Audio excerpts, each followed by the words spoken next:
Right. Well, hi, Luba. Welcome to Hospo podcast. It's great to have you Reza. here. Nice to be here. Thank you very much for the invite. It's a pleasure to have you, mate. We worked together in Beaverbrook Townhouse. Yep. Yeah. It was a good experience. It was a different experience. It was when nice. It was a very fun opening. It was a journey, yeah. What was your position there? Well, I mean, when you started? Back in Beaverbrook, I was sous chef there for the whole kitchen, and I was mostly responsible for sushi department and cold kitchen in there. Okay. So when we were working together, I could deliver for you and for the guests everything that was considered sushi, everything that was regarding the fish or cold kitchen. Okay, so let's talk a little about your journey. When you started, what did you bring you to the world of the Japanese food? What happened? You are Polish and you're, in my opinion, a very good Japanese chef. So my journey, I started 10 years ago, but I was studying physiotherapy, and when I was studying physiotherapy, I discovered that's absolutely not something that I want to do. And for a very long time I was in love with Japanese cuisine, with Japanese culture, so I thought, why not, let's try. I went into a course. I got my first job as a sushi chef back in Poland, in Warsaw. Later I moved into Wrocław, met a couple people there, and from there I moved to London. I was working in London in a couple places, and that was my start. And last 10 years I've been working hard here and there, London, Poland. Yep. And also it's outside kind of London odd when you talk about a Polish Japanese chef, which, well, I find you a nerd, a geek, as say in the food. Because I remember when you were training me. It may sound like this, the but Japanese actually, cuisine, I pretty much learned everything from you. You were just talking gibberish to me when you were talking. I was like, what is this Polish guy talking about? I had no clue what you were saying, the terms and the words and everything. And in the back of my mind, I was like, why does he know this all this stuff?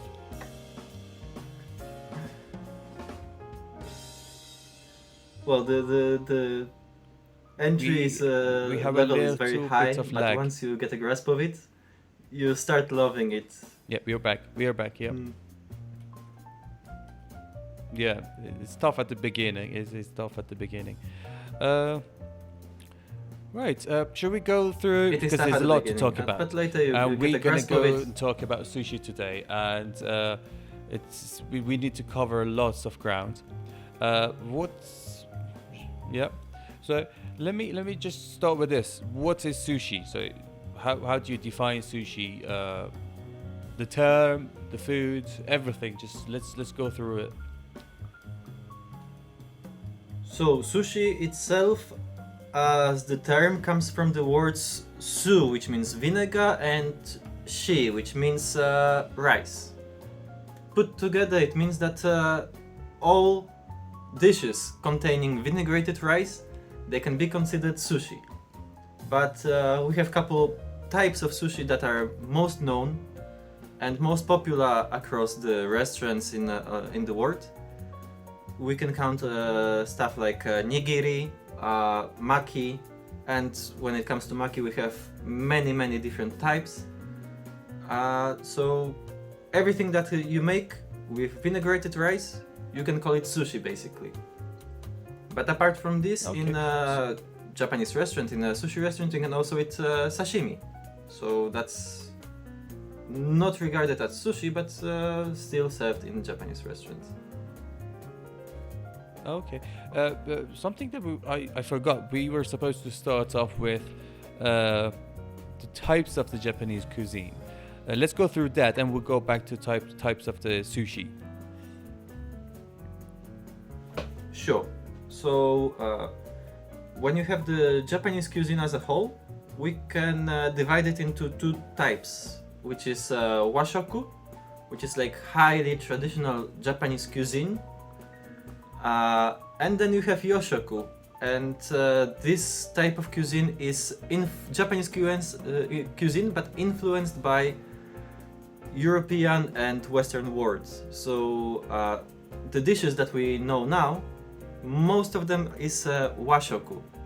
Most of them is yoshoku. So curry can be counted as washoku. The cutlets, cutlets can be considered yoshoku, as many other dishes.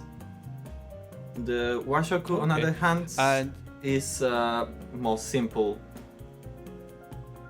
Mm-hmm. So, what is the nowadays sushi that is being served around the world? Which type of is it? Is it the Western one, or is it authentic and traditional one? Right now, most of the sushi that we know in the restaurants can be considered yoshoku, as we have a lot of influence from the Western world, and not many restaurants serve like traditional Japanese sushi. So currently sushi contains a lot of mayonnaise, a lot of additions like cream cheese, and those are not very traditional additions to sushi. Yet still, as we have this vinaigrette rice, we can call it sushi.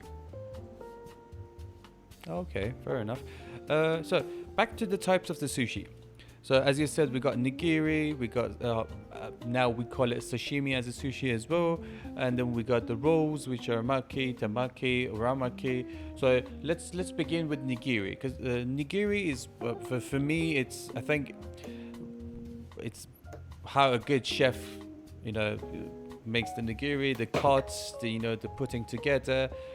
What is the art, or the word mean in terms of nigiri? Nigiri in general is a very simple dish, because it's basically just a bowl of rice with fish and a little bit of wasabi, and that's really it. It doesn't need anything else to be called nigiri, but actually the whole lot of technique that comes behind it creates the whole chef, and that's how the chef can showcase his skills, because the way that you're gonna cook the rice, how you treat the fish, how you're gonna marinate the fish even, or how you're gonna flavor the nigiri, this showcase how do you understand the Japanese flavor, the Japanese cuisine. So the good nigiri can be really amazing, and if you're gonna go to a good restaurant and eat a good nigiri, that can be like a gateway drug to Japanese cuisine.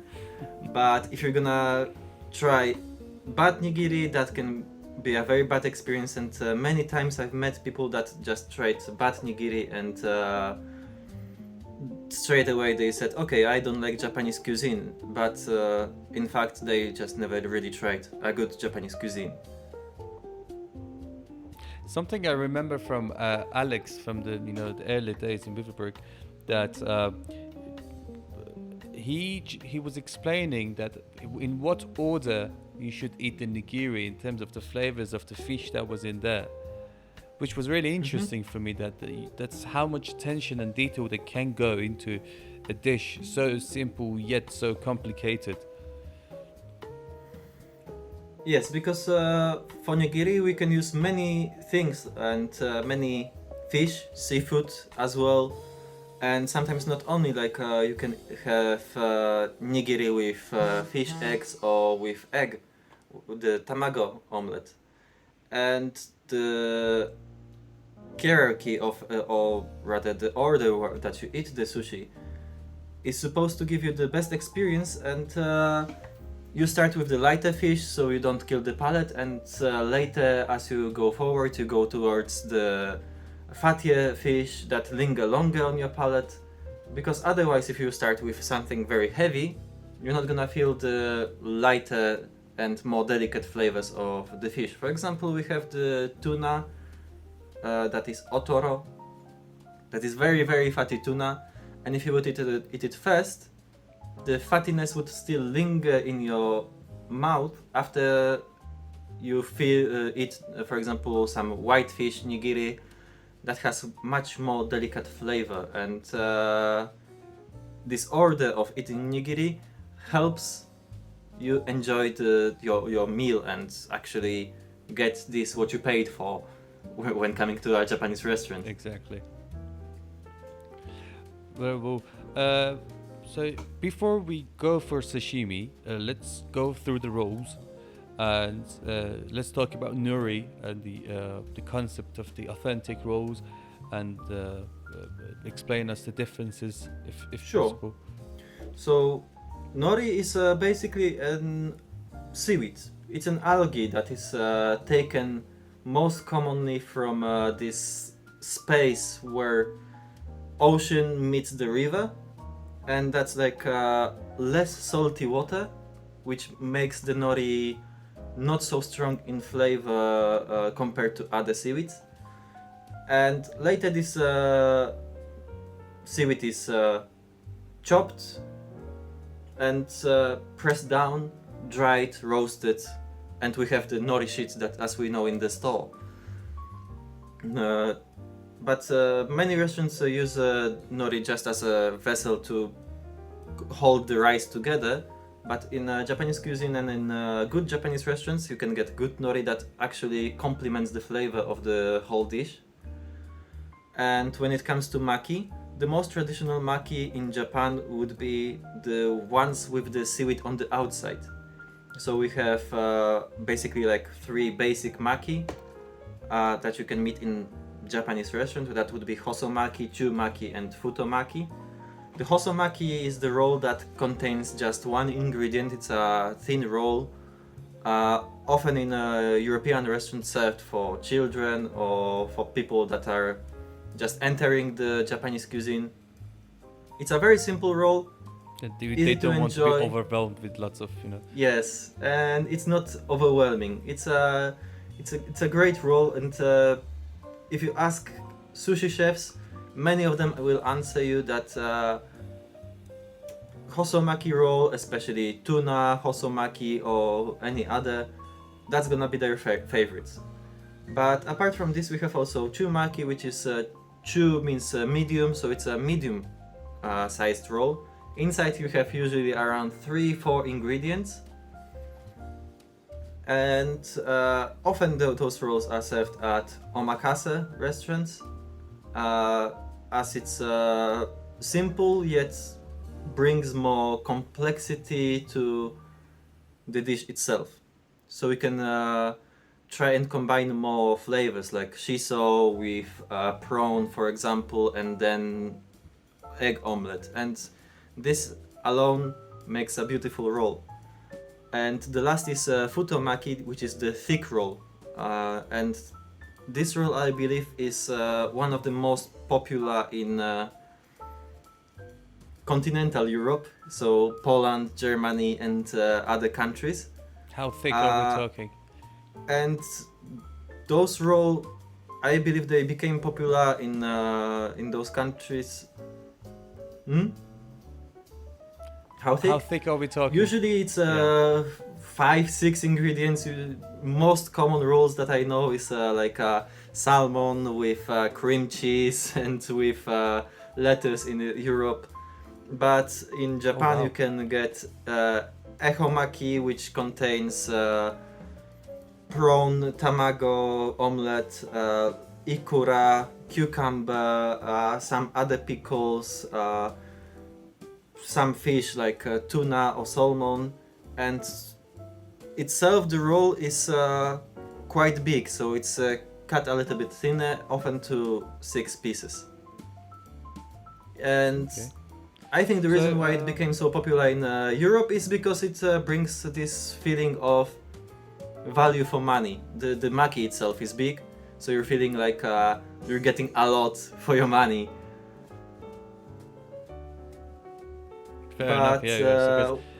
Because it's But very also we have, because it's lots of fish and it's lots of preparation. It is quite pricey all over the world. Yes. But also we have another type of maki, which is either called uramaki or California. But at the very base, disregarding this, what some chefs may say, this is the same rule. It's the rule is that the rice is on the outside, and the roll itself was created in California because one of the Japanese chefs, as far as I know, was told that some of his guests, they don't like the nori flavor, so he rolled the rice out on the outside to hide the nori, and this roll became very popular in there and then spread throughout the world. And most of the restaurants right now in the UK and USA serve mostly this type of roll. It's not very traditional, but it's something that you could say sushi came out from Japan, and after some time it came back to Japan, changed, and now in Japan we have also California rolls or uramaki found in many restaurants. And then we have temaki, which is a hand roll. Yes, hand rolls are amazing. As far as I know, they are very popular, for example, in places like Brazil. But in Japan, for example, it's like a party food. It's same as you invite people over, you put a little bit of nori, you put sushi rice, you put different ingredients, and everyone can pick and make their own temaki. And that was the genesis of it. That's how it came into being. But later it was also adapted into restaurants, and now in many omakase restaurants and in many other restaurants you can find temaki as one course of the meal, because it's very convenient, as temaki translates to te means hand, maki roll, hand roll. You just grab it, eat it, that's it. Brilliant. Because before we go to the next type of sushi, you mentioned omakase a couple of times. I know what it is, and I very well touched it myself, but we don't have it in Iran and maybe in lots of places. How would you define omakase? Sure, good point. So, omakase in Japan and in Japanese has its own meaning, and if, for example, you're gonna speak with a Japanese person and he tells you omakase kudasai, it means trust me, I will do it. But when we're talking about restaurants and about food, when you go to omakase restaurants, it means that you're entrusting yourself and your taste buds, your money to the chef. You come to the restaurant, you pay £50, $100, $200, $300 of whatever currency. It's And often you're saying expensive as well. it can be expensive, but it doesn't have to. For example, you can get affordable omakase now in London, and that's gonna be £50. But omakase can also reach up to £500, £600 easily. It's not an art to make expensive omakase. You can always throw more. But I think it's good to make reasonably priced omakase at good price that is acceptable for everyone, not only for the wealthiest. So let's say 120, 150, up to £200. And instead of focusing on throwing more and more expensive stuff, just focus on the flavor. So it's a dinner which you both served as the chef wants, and you just eat it. You don't say anything, and you just enjoy it, take it all in. Yeah, I mean, it's a good way to experience something new, because you're entering a restaurant and often you don't even know what you're gonna get. So maybe you're gonna come and you're gonna get some crab that you never knew about, or some other type of fish that you would never actually order when seeing on in a restaurant. So I remember many myself times, when I saw the sea urchin on the place, and I was like, I did not know they would eat this. sea urchins are amazing, and I know that in many regions in the world they are commonly found in the water, but no one eats them. And even in Japan, sea urchin was discovered quite recently, because sea urchin eating, like throughout the country, spread maybe 250 years ago. And still, for example, places like Greece or Spain, they didn't have culture of eating sea urchins until very recently. And I think that's also partially, at least, the influence of Japanese cuisine, that people came to Japanese restaurants throughout the world. They saw sea urchins and they said, oh, we have it at home. Why we don't eat this, what we have at home? I can just go outside of my house, go to the beach, pick it up and eat it. And I think it's amazing, because we're learning from each another. Yeah, absolutely. So back to the different types. So we've covered the nigiri and we've covered the different monkeys. What else do we have there? Well, we have also the sushi, that is now more commonly found in the restaurants, but still it's considered to be like low-key sushi, because it's called chirashi. It means basically scattered sushi. And for many years in Japan it was called the wife sushi or housewife sushi. And basically it's just a bed of rice, often flavored with other herbs, spices, sesame seeds. And later on this bed of rice you spread pieces of fish, some egg omelette, ikura, or many other things. Basically just whatever you have in your house, you clean out the fridge, put on this, and put on the table. And sushi, as it is, was supposed to be shared among the family members. So often it's a big bowl of rice where everyone just grabs his spoon into the bowl and eat together. I love also chirashi. That's one my piece, favorite, to be honest. Yeah, it's amazing, and the concept of a chirashi now entering the restaurants is great, because people rediscover it, and we have more and more fantastic opportunities to try new variations of chirashi, and chirashi getting more thought through as well. So the form of chirashi is evolving. So when you go to the restaurant, I think it's many people, instead of thinking about chirashi as a housewife sushi, they think about it as a very tasteful dish that where you can try many flavors at once. Mm-hmm.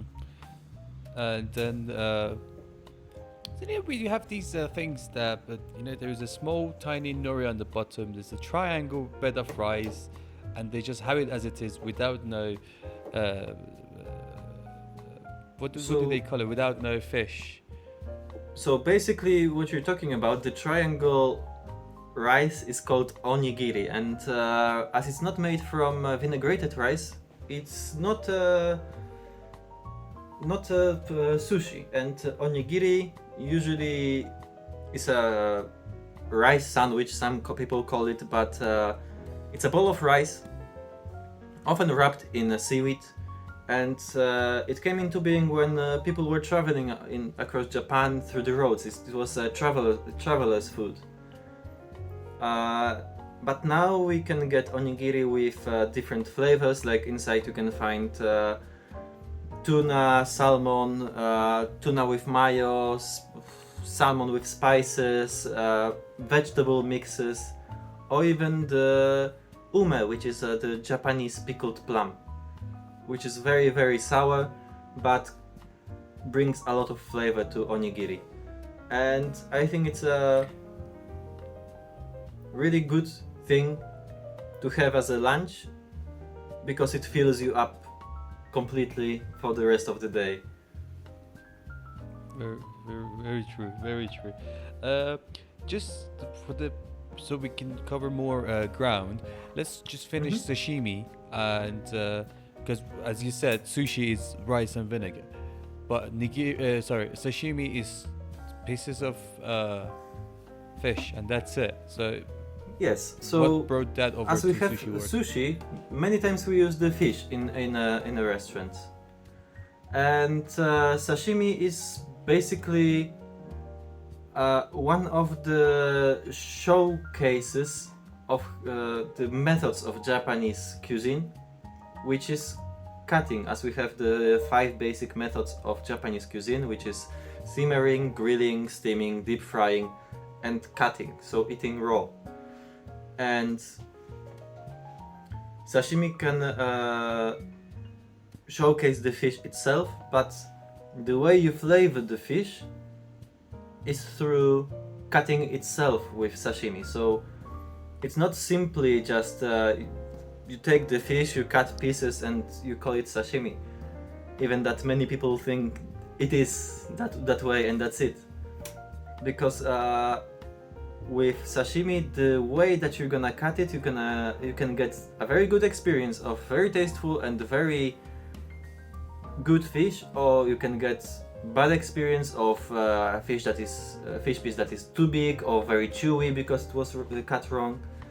So even that sashimi itself looks very simple as an idea, just cut raw fish, there is more thought behind it, and often fish for sashimi is also cured in many ways. Either it's gonna be cured in kelp to add more umami, or it's gonna be salted and marinated in salt. So going into sashimi is a very big deep dive, but I can say it's not just a plain old cut fish and that's it. I'm pretty sure it isn't. Still on the topics of sushi, so you know, I see myself that a lot of people, when they want to have sushi, they pour the lots of soy sauce in their ramen, mix it up with wasabi. God knows what. Sorry, I just didn't hear you. So in terms of eating, when you're eating the sushi, I know people, they get a ramen, they put lots of soy sauce in there, mix it up with wasabi, and then dip the whole piece of roll or nigiri or sashimi in it.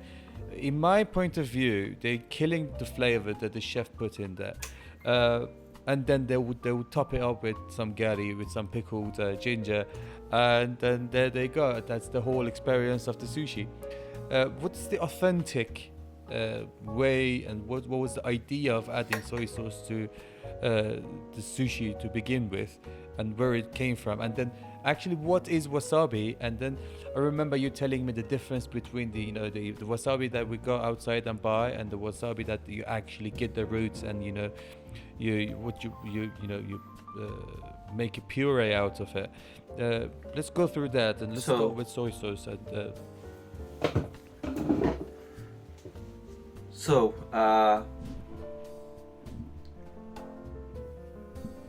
when it comes to sushi etiquette, when it comes to sushi etiquette, as it is, of course there is, let's say, proper way to eat sushi. Many times when you go to the restaurant, the chef will brush the nigiri or brush the sushi for you with the soy sauce, with the amount that he thinks is appropriate for the flavor. But in my opinion as well, I mean, I have like these two wolves fighting inside of me, because from one side I would like to deliver the best food and make people try the food and sushi the way I see it. But from other side, what you said about dipping sushi inside the soy sauce, putting the pickles, wasabi on it, and eating as is. Let people do their own. I mean, the food is made to be enjoyed. If they enjoy it this way, up to them. But when it comes to proper way of eating sushi, is when you have the sushi, you just slightly dip it in the soy sauce to add a little bit of flavor, and you can add a little bit of wasabi on top if you like the spiciness, because that's what wasabi is for. And after eating a piece of sushi and changing to another type, another fish, you can eat a little bit of gari just to cleanse your palate, because the gari is made for that purpose. After eating gari, it's gonna cleanse your nose, it's gonna clean your palate, so you're gonna be ready for new flavor, and this way you can get more out of your dish. But as I said, we're not gonna prohibit anyone from doing what they want, so please do enjoy sushi the way you want to. Fair enough. So what's the so I know the proper wasabi is quite expensive, and so is the proper soy. That's another scenario as well. So with the wasabi itself, it's a totally different plant. Its name in Latin is Wasabia japonica, and we use the rhizome of this plant that is grown in Japan, and it needs a very stony soil with a lot of water flowing through. The water needs to be very cold as well. And after we get this rhizome, we grate it on a shark skin grater, and this paste gives this spiciness that is absolutely different from chili peppers or any other, as it doesn't contain any capsaicin. The spiciness comes from 4 different chemicals that create this very volatile spiciness. So when you eat wasabi, the most of the spiciness you're gonna feel is gonna be inside your nose, and it cleanses your nose a lot. But it, also, thanks to that volatility, it goes off very quickly, leaving sweet aftertaste with Japanese wasabi. But most of the restaurants right now, they're serving wasabi from the packet or wasabi from the tube, and in most cases it's not real wasabi. I would even say 99.9% of wasabi in the restaurants right now around the world is not real wasabi. The wasabi from the packet, if you're gonna turn around, read it, most of it is a mix of horseradish, like the normal white horseradish, with mustard, some colorant, and with some better brands you can find up to 0.2 or 0.02% of real wasabi. Oh, that's a very, very low number. That's a joke. That's a very low number, but in some cases it's done just for the point of being able to call wasabi wasabi. So you can say wasabi in a packet. Fair enough, just the legal technicality. It's just the legality. Yeah.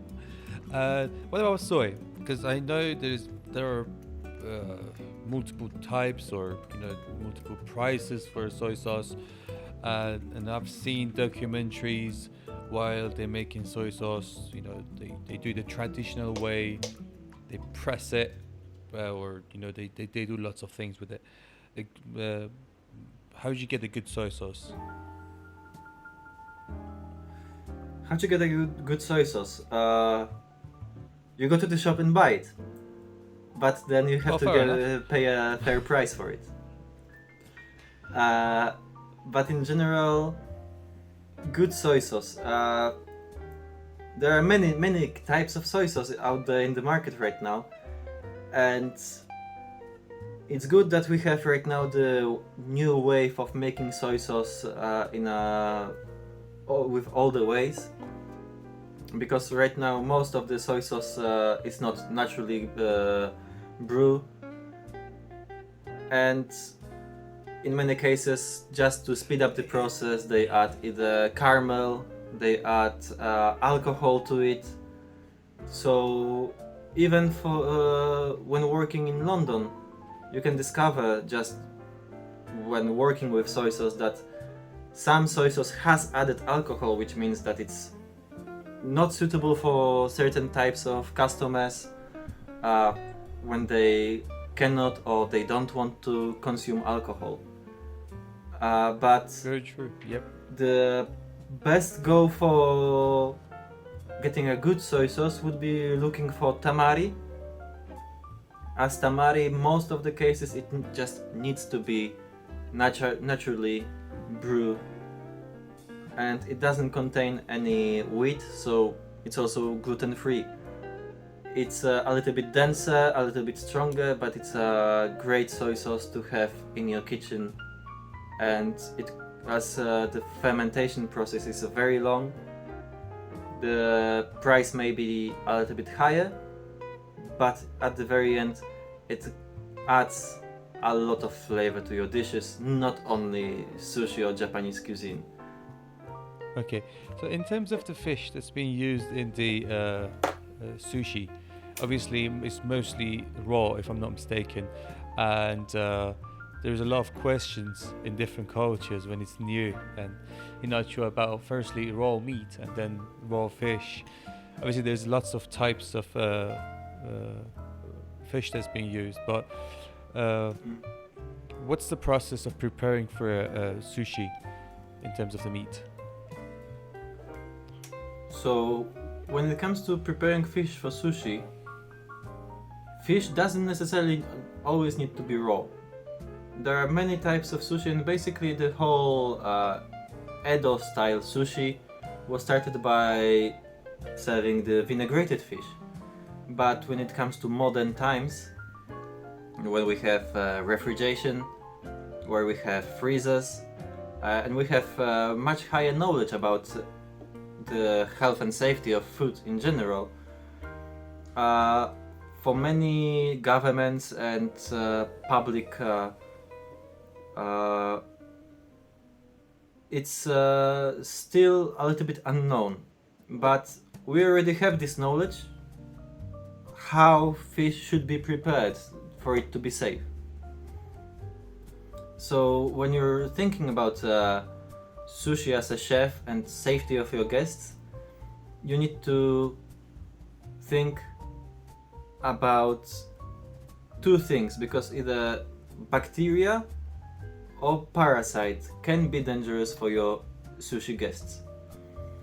And with bacteria, you can control it by refrigeration, by storing it properly, by cleaning your kitchen, keeping the kitchen clean, keeping your knives clean, and so on. But when it comes to parasites, we have also two ways of protecting our guests, because you can get fish from certified suppliers that test with the vet each batch of fish for parasites, and this way you can be pretty sure that fish doesn't contain any parasites, as it's farmed, as it's controlled, and has very high regulations in, for example, European Union, but also it has regulations in the USA. And even if you're not sure about that, or you get wild fish, you always have a choice of freezing your fish, as freezing fish in at least minus 20 degrees for a period of 48 hours kills all the parasites and their eggs inside the fish. Does the fish quality drop after freezing? Yes. And now my headphones died. It's fine, don't worry. Does the fish quality drop after this? Yes, of course. But at the same time, we have also new technologies that allow us to freeze the fish, make it safe, but drop the quality as little as possible. For example, freezing it in very low temperatures in a very quick time. So we have blast chillers and we have the Nordic freezers. So blast chiller gonna cool down fish in a very quick manner, so the ice crystals forming inside the fish gonna be minimal and it's not gonna damage the flesh as much. And deep freezer is a freezer where you have minus 80 degrees, even sometimes even lower, and this allows the deterioration of the fish happen very slowly. So even after 1 month or 2 months, the fish frozen in that state, it's not gonna be much lower quality from the texture fresh. wouldn't be, texture would, so it wouldn't affect the texture as much as you would think when you Exactly. deep freeze it. But there's also another new hope. There is a new study in Japan right now that is trying to use low current electricity to kill the parasites inside the fish without damaging the meat at all. So there is a hope that one day, within a couple of next years, we're gonna have new methods of preserving the quality while having a fresh, safe fish. Oh, brilliant. So you did mention tuna earlier, but let's just quickly go through the different types of fish that we use in sushi and seafood, obviously, and meat in general, because we do use some. I remember using wagyu and different types of red meat inside of sushi as well. Sure. So as Japan was closed for a very long time, they have their own system of grading fish and fish types, and they divide the fish into 3 basic categories, which is the red meat, white meat, and silver skin, sometimes also called as a blue fish. And red meat, all kind of fish like tuna, be it the yellowfin tuna or bluefin tuna, big-eye tuna, they come into this category as they have this red meat, and most of them is also the hot-blooded fish. So it means their body temperature is higher than usual. Apart from this, we have also the white fish, which is basically most of the fish in the ocean. It's all the fish that has white flesh, and they can be easily found all around the world. And the last category is the hikarimono, the silver skin. Here we can count all the fish that has this silver skin, so mackerels, horse mackerels, sardines, herrings, all stuff like this. And why Japanese did this and they categorized those fish is because they are being kept different. The fish of a silver skin fish, the flesh is gonna deteriorate much faster, it's gonna go off much faster, so often it's straight after catching it's gonna be filleted and either marinated in vinegar or miso or anything else, while white fish is more durable, can be dry aged for example, or kept longer if kept in good conditions, dry, cold, basically under 2 degrees. In some cases, if the fish is very good quality, it can be kept even up to a week with good results. And tuna is... in terms of other meat? Sorry? Go ahead. Continue, please. And tuna is another type in general, as we have the tuna, but in tuna we have also another 3 types, which is akami, chutoro, otoro, and here we divide by the fattiness of the tuna. Of course, some cuts you have more in a tuna than others, so it's basically the same as with the beef or lamb or any other percentage of meat that you get from one animal is higher or lower, and counting this, otoro and chutoro is the lowest yield from one fish, so they are more pricey. And akami, which is the lean tuna or tuna loin, gonna be cheaper. And inside these categories we have another categories and another categories, because it's also like depending on which part of the belly you're gonna get. It can be jabara or any other cut. And World of Sushi doesn't end with fish, as you said. We have also different types of seafood and other foods that we can put into sushi, onto sushi. So we can use seafood like sea urchin, prawns, scallops, or you name it, probably. you name it, exactly. Any kind of mussels, any kind of shellfish.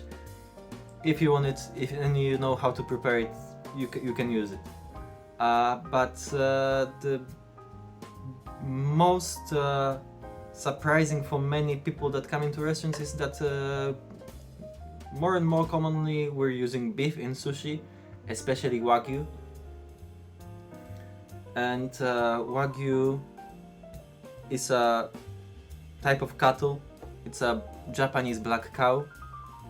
And for wagyu to be called wagyu, it needs to be 100% blooded wagyu. Like 100% of genome has to be black. And it's cattle. graded as well. It's got different grades as well.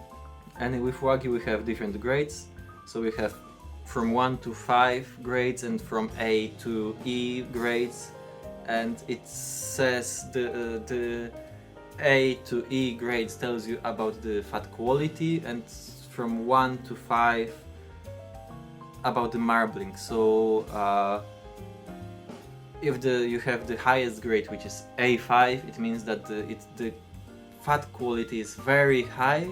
At the same time, the marbling is very even, so the eating experience is gonna be also very good, because you're not gonna have like a big chunk of fat next to a very lean part, but the fat is gonna be spread throughout the meat very nicely. And there is these talks that they say, oh, they get a massage, they drink their own beer, and they get they listen to some type of music and all sorts of things that you hear about wagyu. Yeah, there's a lot of superstitions and a lot of myths about wagyu, but in general, those cows are really, really well treated.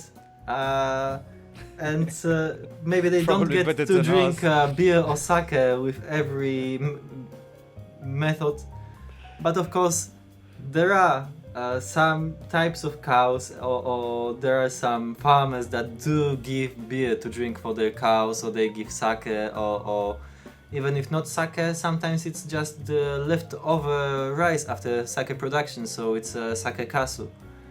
And does it work?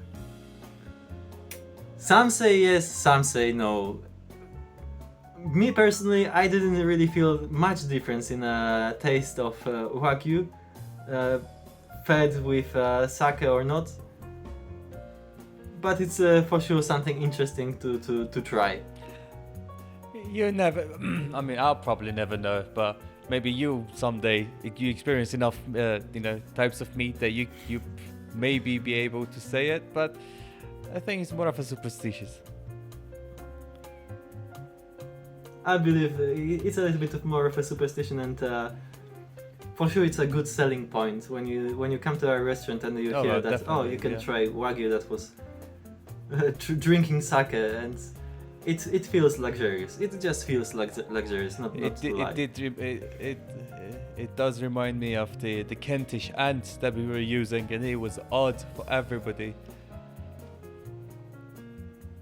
It was odd. At the same time, we had ants. people that were coming, and they just wanted to try ants, and many times we just had a request to, can we have just ants on the side? Someone wanted to just a ramekin with ants, so they can just try ants, and it was a curiosity. I did request that myself a couple of times. But it was a selling point. I believe so, but it's a nice thing. If someone is wondering how does ants taste like, let me tell you, very sour, very sour, and with a small hint of lime. You may want to say that why does it taste sour as well, because I remember you telling me something very strange about that. About what? Why does it taste sour? Because I think it was you or Alex that told me, because their piss is sour, and that's why it tastes why sour. does the ants taste sour is very simple. Because they contain the acid that you have also in the nettles.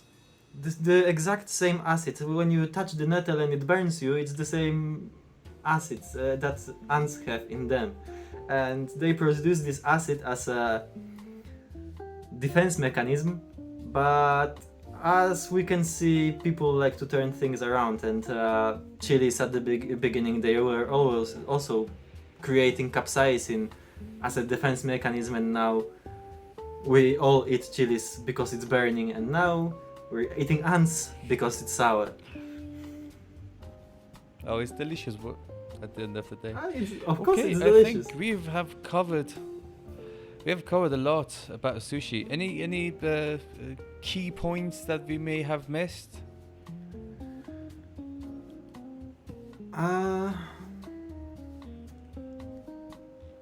Let me check quickly. You're gonna cut this later. No, please take your time. This episode, I need to mention that the internet in Iran is not good, and I cannot emphasize that enough. This is the first time we do it. I'll be doing it online, so we are confused what to do, and I hope I can, manage to edit this with the team pretty well, and let's see what's gonna happen. Well, if this comes out well, and someone is gonna be hungry for more, who knows? Maybe when you visit London, we can meet up and do something. Oh yeah, definitely. In better atmosphere. Definitely, yeah. So, apart from this, I can see only the fermentation, because you said that in previous episodes you had fermentation. We did speak about fermentation with a lovely guest, and she was such a good expert. But I think we've gone for a very long time, and we can leave that for our next episode, because we have a lot still to cover for Japanese food, and this was just tip of the iceberg in terms of Japanese food and even sushi. We will leave that for the next episode, and it's been an absolute pleasure, Lubo. Thank you. I hope I was helpful, and I hope you enjoyed as much as I did. Of course I did. Thank you very much for inviting. Wish you all the and best. I hope and we're all gonna the see luck. each other soon. Yeah. Well, we have missed you very much, brother. We missed you as well. Yep. You have greetings from everyone here. Oh, have a good one. Thank you Have very much. a good one. Thank you very Have much. a good day, mate.